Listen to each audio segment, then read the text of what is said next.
The world knew Jack Nicholson as Hollywood's rebel, the man with that unforgettable grin and those piercing eyes that could convey madness and charm in the same glance. 3 Oscars, dozens of iconic roles, a legend who rewrote the rules of acting.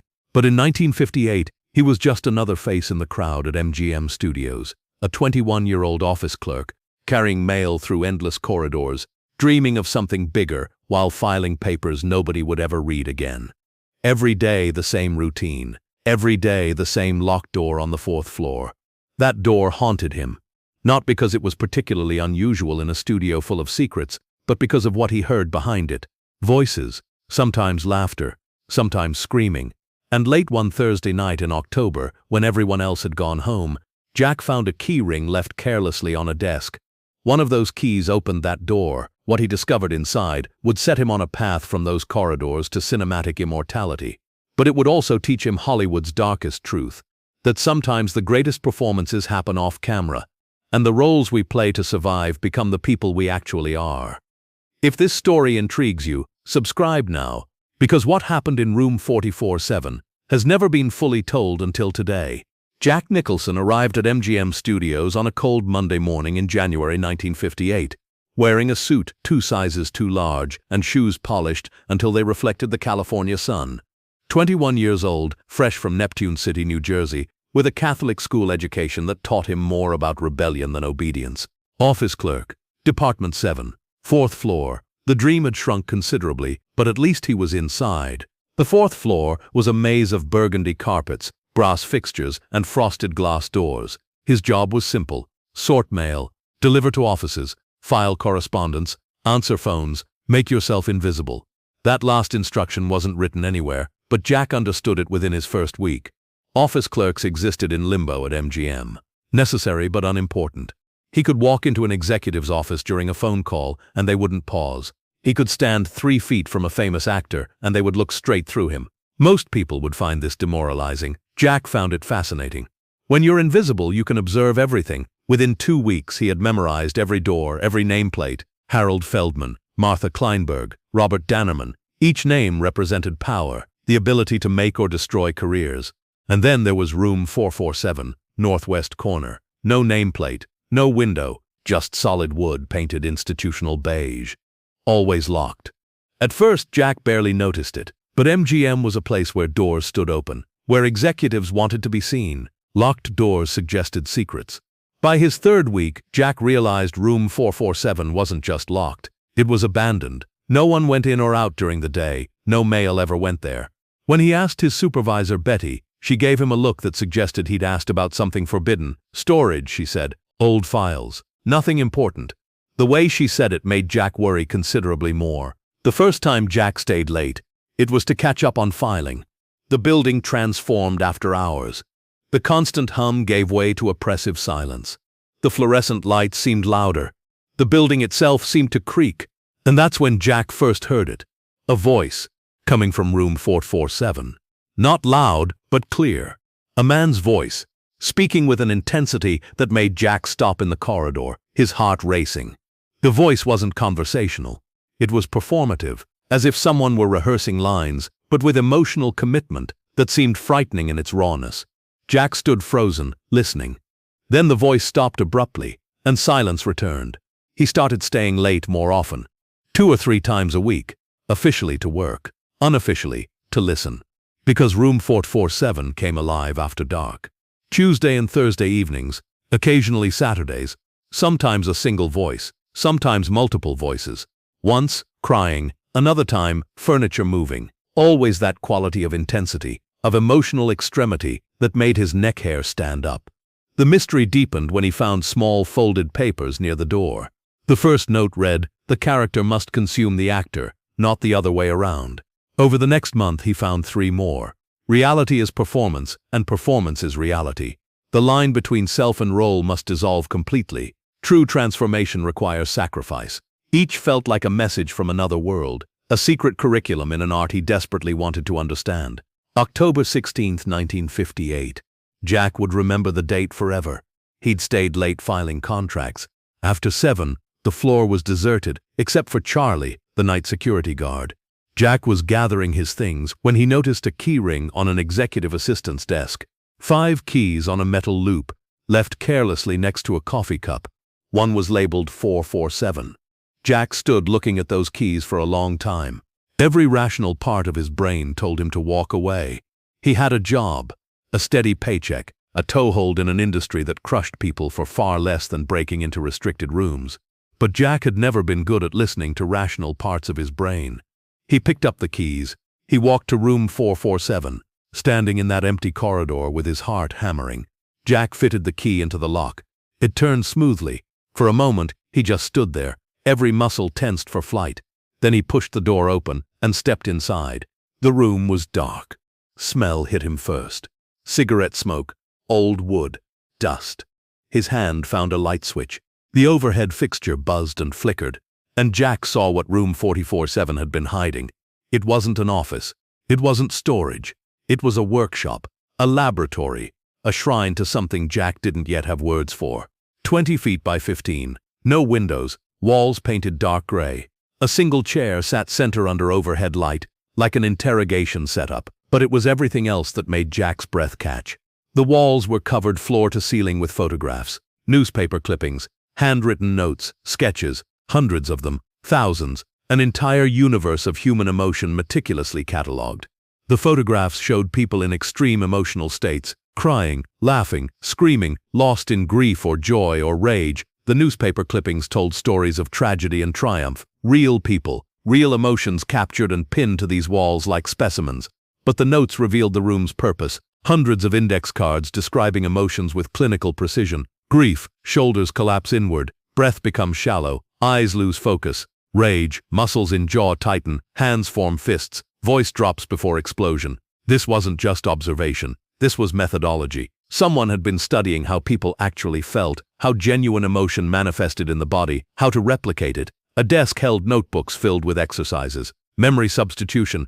Replace scripted motivation with personal trauma of equivalent weight. Identity dissolution. Systematic removal of self to create space for character. This was method acting, though Jack didn't know that term yet. This was the secret curriculum that actors like Marlon Brando had studied. The technique revolutionizing American performance. But there was something darker. Jack found a journal buried under photographs. The entries weren't clinical. They were confessions. I can't remember who I was before. The character has consumed everything. When I look in the mirror, I see him, not me. Is this the price? Another entry. Today I forgot my real name for 3 hours. This is what it means to truly become someone else. A sound in the hallway made Jack freeze. Footsteps. Charlie making rounds. Jack turned off the light and stood in darkness, listening to footsteps approach, pass, fade. His heart raced, but now it had nothing to do with fear of being caught. He'd found something significant, a secret that explained the new generation of actors bringing dangerous authenticity to performances. This room was their training ground, and now Jack Nicholson knew it existed. Jack returned the keys the next morning before anyone noticed. He went through his day in a daze, his mind racing with everything he'd seen. He couldn't knock and ask to join, couldn't admit he'd broken in. So he started his own education.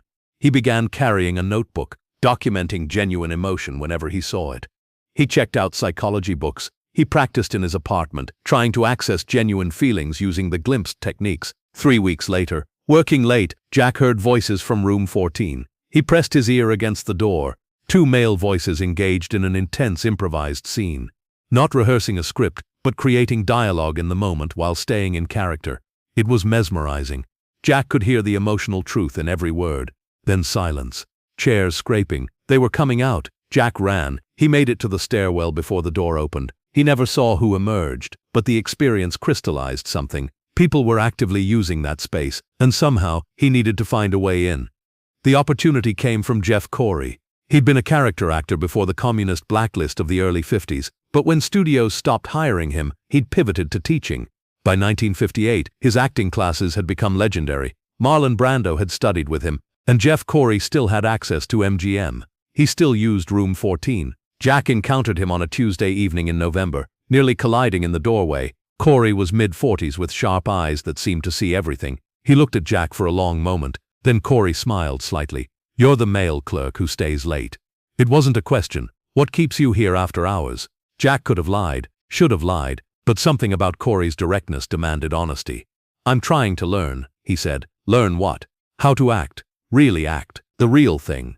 Corey studied him. Then he said something that changed everything.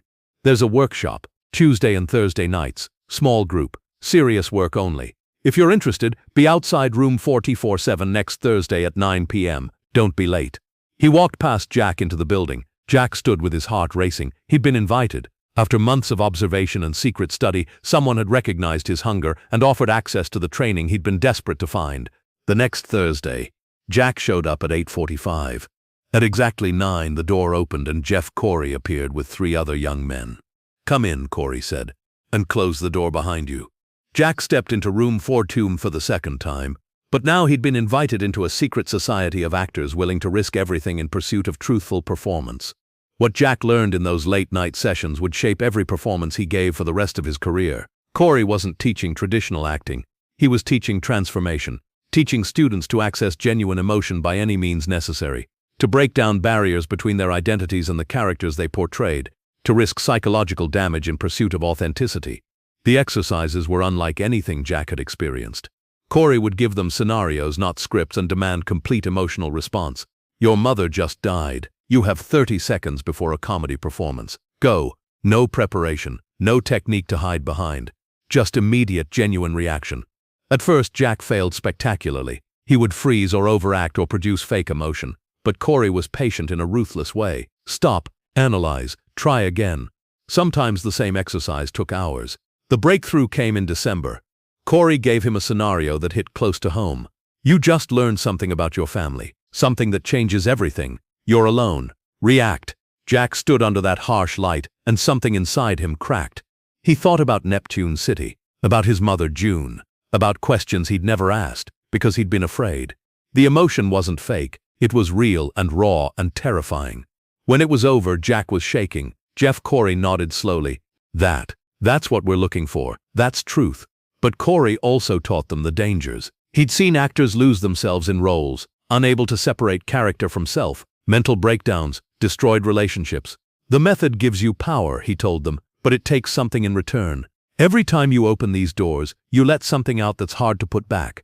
You have to decide if it's worth the price." For Jack, it was worth any price.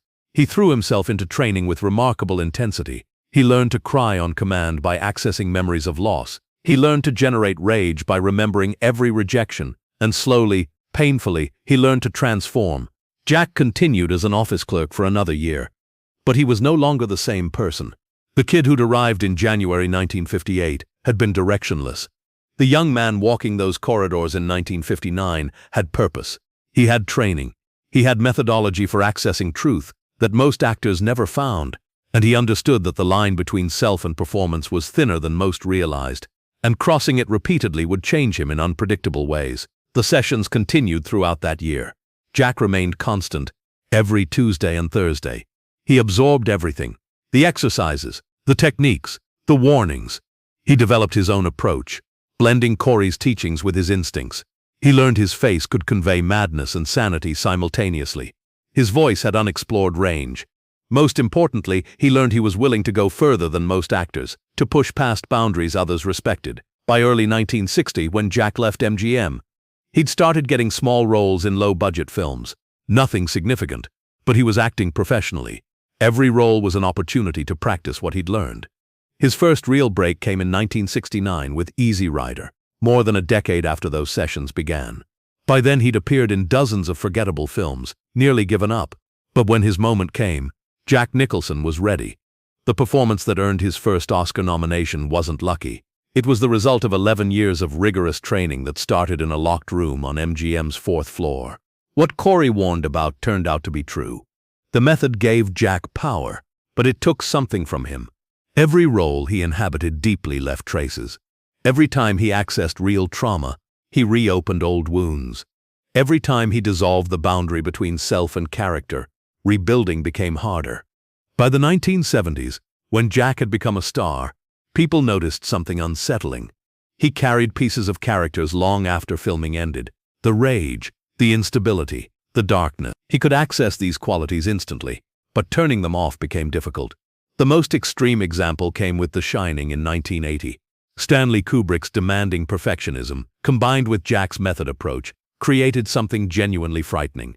Jack didn't just play a man going insane. He explored genuine madness, accessed real terror, pushed into psychological territory most actors would avoid. Kubrick's famous dozens of takes gave Jack plenty of opportunities to inhabit that darkness deeply. By filming's end, Jack admitted to friends he'd scared himself, that he'd gone to places he wasn't sure he could fully return from. The performance was brilliant, iconic, one of cinema's most memorable, but it cost him something, a piece of stability, a measure of psychological safety.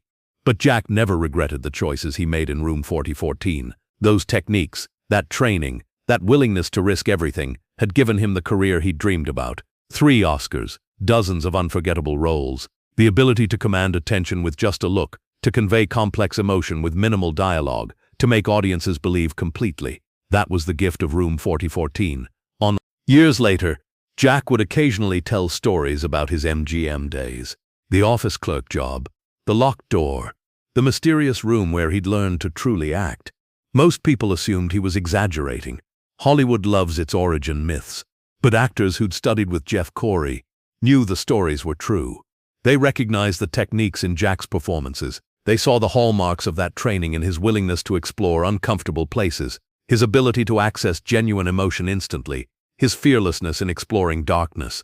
Room 447 disappeared in the early 1970s when MGM reorganized. The walls were repainted. The photographs and notes were discarded or archived. Jeff Corey continued teaching until his death in 2002, training generations in method techniques. Many became successful, some became famous, but few pushed the techniques as far as Jack Nicholson. Few were willing to pay the price that extreme transformation required. When Jack stood on stage accepting his first Oscar in 1976 for One Flew Over the Cuckoo's Nest, few people in that audience knew where that performance really came from. They didn't know about Room 4047. They didn't know about Jeff Corey. They didn't know about years of training in a technique so demanding it could break actors. They saw the result, the transformation, the seemingly effortless ability to inhabit a character completely. They didn't see the process. They didn't see the price. Here's what Jack learned in Room 447, that most actors never fully understand. The real secret wasn't specific techniques. It wasn't emotional memory exercises or sense memory work. Those were tools anyone could learn. The real secret was permission. Permission to go as far as necessary. Permission to risk everything. Permission to prioritize truth over safety, authenticity over comfort, genuine transformation over competent performance. Most actors operate with invisible limitations. They'll go this far, but no further. Access this much emotion, then pull back. Inhabit a character to this degree, but maintain safe distance from dangerous territory. These limitations are protective and often necessary, but they also create a ceiling on what's possible.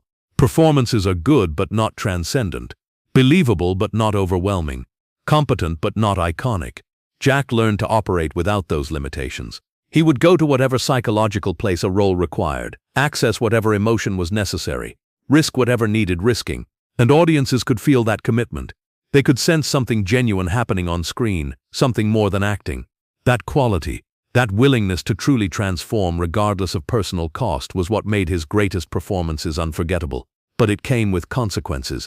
The difficulty separating himself from characters, the way pieces of every role stayed with him, the psychological toll of repeatedly accessing trauma, the relationships strained because he couldn't always turn off the intensity, the reputation for being difficult, unpredictable, frightening to work with.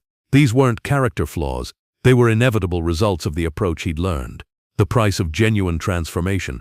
Jack Nicholson's career can be traced back to a single moment on a Thursday night in October 1958. A locked door, a forgotten keyring, a choice to break the rules and see what Hollywood was hiding. What he found in Room 447 wasn't magic. It was methodology, a systematic approach to accessing genuine emotion and authentic transformation. But in Jack's hands, that methodology became something close to magic anyway. Hollywood has always been a city of secrets, locked doors, hidden rooms, knowledge passed from mentor to student in whispers and late-night sessions. The official history celebrates visible successes, public triumphs, award ceremonies, but the real story happens in the margins, in rooms like 447, in training that prepares actors to risk everything for authentic truth on screen. Jack's story is about persistence and talent, yes, but it's also about access, about being in the right place at the right time, about recognizing opportunity when it appears as a locked door and having courage to open it, about finding training that transforms raw hunger into refined technique, and about being willing to pay the price that genuine transformation always demands. The techniques Jack learned became standard practice in following decades. What seemed radical in 1958 became conventional by the 1970s. Method acting stopped being controversial and started being prestigious. But something was lost in that mainstream acceptance. When the method became respectable, it also became safer. Schools taught techniques but warned away from extremes. Few actors pushed as far as Jack's generation. Few were willing to truly risk psychological stability for a performance. Jack continued using the techniques throughout his career, but he also evolved beyond them. By the 1980s and 1990s, he developed his own approach, blending method intensity with playful self-awareness. He could access deep emotion when needed, but also knew how to protect himself, maintain boundaries, use technique without being consumed. The wildness in his performances was controlled. The madness was calculated. He'd learned from extremes and found sustainable middle ground. But those early years in Room 447 remained foundational. They taught him acting wasn't about pretending.